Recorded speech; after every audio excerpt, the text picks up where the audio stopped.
In today's video, I'm going to teach you how to create a Jira ticket or work item and how to start working with that ticket effectively.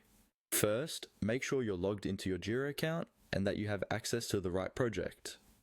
On your Jira dashboard, look for the project or space where you want to create the ticket. This is usually shown as a board or a project name in the main navigation. Click on that space to open it.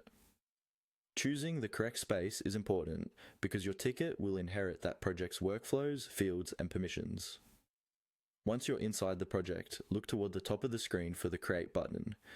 This is typically in the main header bar. Click on Create to open the ticket creation form. This is where you will define what kind of work you're logging and provide all the necessary details.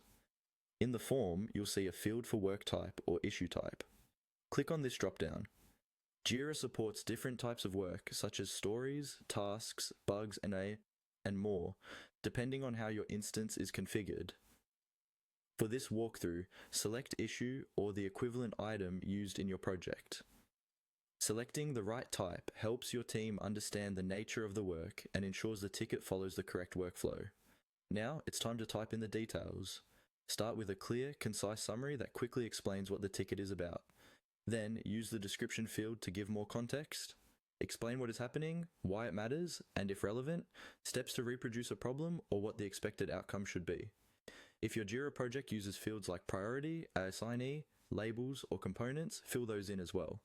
The more accurate and complete your information, the easier it will be for your team to pick up and work on the ticket.